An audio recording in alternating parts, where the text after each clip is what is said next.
एक तरफ रायता, पनीर की सब्जी, देसी घी के तड़के की दाल, बटर की रोटी परोसी जा रही है और दूसरी तरफ रेस्टोरेंट के कूड़े के ढेर पर हजारों बूढ़ी गाय और सांड पॉलीथीन और झूठन खाते रहते हैं। कुछ कहने पे कहा गया कि आप वामपंथी हैं, आप सोयाबीन का व्यापार बढ़ाना चाहते हैं, ग्वालों का नष्ट करना चाहते हैं, कृष्ण के विरुद्ध बातें करते हैं। कुछ ने कहा कि गाय के बछड़े को सिर्फ 12 दिन तक दूध की ज़रूरत होती है, उसके बाद वो चारा खा सकता है। ज़्यादा दूध पीने से बछड़ा बीमार हो जाता है, सुस्त हो जाता है। यहाँ तक कि आपके लिए अपशब्द कहे जो कि मेरी सुनने की सामर्थ्य से बाहर थे। कहा गया कि आप उपनिषद की बातें करते हैं, तो बताएं बिना घी के कैसे यज्ञ और हवन होगा।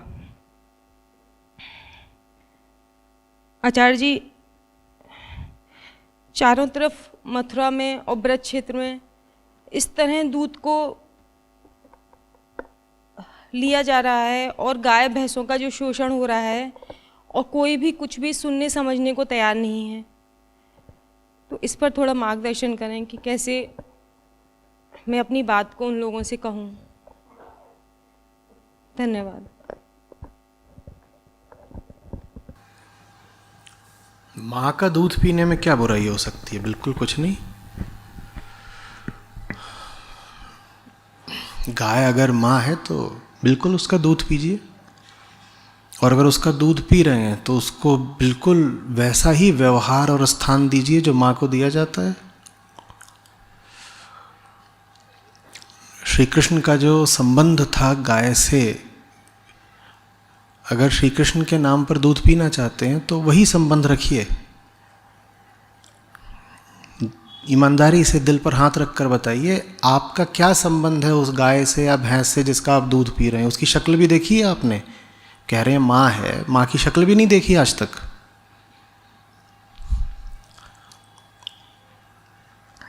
ये जो इतने बछड़े पैदा होते हैं, इन्हें कौन खिलाएगा? कोई नहीं खिलाता, क्योंकि दूध का तो व्यापार है ना, और व्यापारी किसी को मुफ्त में क्यों खिलाएगा? जो बछड़ा पैदा होता है उसका क्या होता है? वो बेच दिया जाता है, वो कटता है, उसके ही मांस का निर्यात होता है। गाय यदि माँ है तो बछड़ा कौन है? आपका भाई है। कैसे भाई हैं आप अपने बछड़े को कटने देते हैं? बिल्कुल जो संबंध आपका अपनी जन्मदायिनी माँ से है, प्राकृतिक माँ से है, शारीरिक माँ से है, वही संबंध गाय से रखिए, फिर मुझे कोई आपत्ति नहीं है। बिल्कुल वैसा ही संबंध रखिए जैसे माँ का चरण स्पर्श करते हैं, जैसे माँ को बिल्कुल सहेज कर रखते हैं, वैसे ही रखिए फिर उस भैंस को भी जिसका आप दूध पीते हैं, क्योंकि दूध तो गाय से ज़्यादा भैंस का चलता है। भैंस को घर लाइए, भैंस को बिस्तर पर सुलाइए, भैंस से बिल्कुल वैसा ही आत्मीयता का रिश्ता रखिए जैसा माँ से रखा जाता है, फिर कोई बुराई नहीं है। पर वो रिश्ता नहीं है और आप उसका दूध निकाले ले रहे हैं, तो ये शोषण है, बिल्कुल है। और आपको भी पता है कि ये निरी क्रूरता और शोषण है। जो पी रहे हैं उनको भी पता है, और वो जो उसका पड़वा कट रहा है, आप जानते हैं भली भांति कि कट रहा है। जो पी रहे हैं दूध, उनसे बस इतना पूछिए ना कि भारत दुनिया में बीफ का सबसे बड़ा निर्यातक कैसे है, बस इतना बता दीजिए। वो कहाँ से आया सारा भैंस का मांस या गौवंश का मांस? कहाँ से आया? कहाँ से आया? वो दूध से आया। पीजिए दूध, दूध पीने में क्या बुराई? पीजिए दूध, माँ का दूध पीजिए। ऐसा भी होता है कि माँ का दूध पिया और माँ जब बूढ़ी हो गई तो उसका काट करके मांस निर्यात कर दिया। ऐसा भी करते हैं क्या? गाय का दूध पीने में, माँ का दूध पीने में कोई बुराई नहीं, पर फिर जिस भैंस का आपने दूध पिया वो कटी क्यों? आपका शरीर है, आप कुछ भी पी सकते हैं, मुझे कोई समस्या नहीं है। आप अपने शरीर में क्या डाल रहे हैं? आपको दूध डालना है आप दूध डालिए, आपको जहर डालना है आप जहर डालिए। मुझे समस्या ये है कि उस गाय या उस भैंस के साथ क्या हो रहा है जिसका आपने दूध तो पी लिया और फिर कटवा डाला। मुझे ये बता दीजिए, बस मुझे समझा दीजिए। भारत इतना मांस, इतना बीफ कैसे निर्यात करता है, मुझे ये बता दीजिए। पीजिए दूध, जितना दूध पीना हो पीजिए।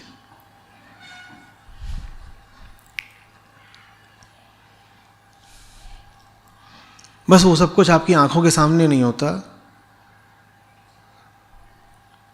और आपकी जबान को लत लग चुकी है घी की और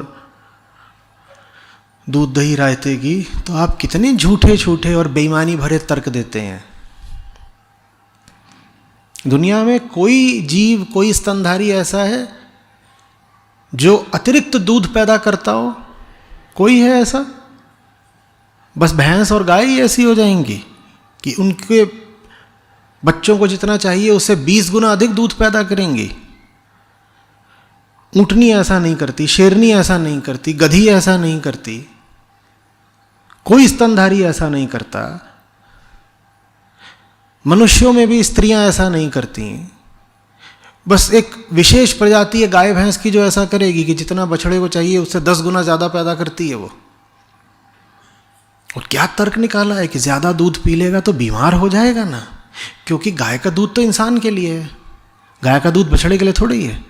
गजब तर्क है। कौन सी प्रजाति ऐसी है जिसका दूध उसके बच्चे के अलावा किसी और के लिए होता है? शेर का बच्चा गधी का दूध पिएगा? बता दीजिए। ऊंट का बच्चा घोड़ी का दूध पिएगा? तो आदमी का बच्चा भैंस का दूध क्यों पीता है? हम कह रहे हैं भैंस इतना दूध देती है कि उसके बच्चे की जरूरत से ज्यादा है, लेकिन एक स्त्री जितना दूध बनाती है वो उसके बच्चे की जरूरत से कम है। वाह वाह। मनुष्य जितना दूध अपने शरीर से पैदा करता है मां के रूप में, वो बच्चे की जरूरत से कम है।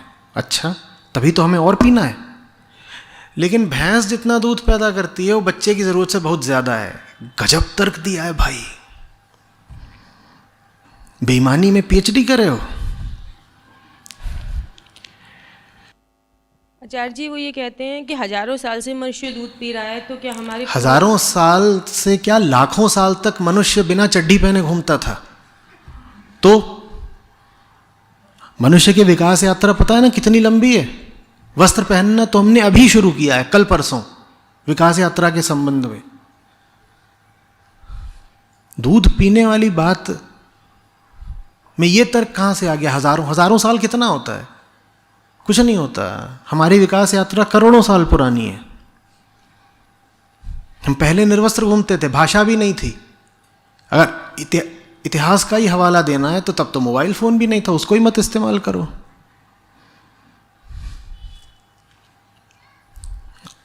सब कुछ अतीत जैसा करना है, बस जो आधुनिक सुविधाएं हैं उनके मजे भी लेने हैं।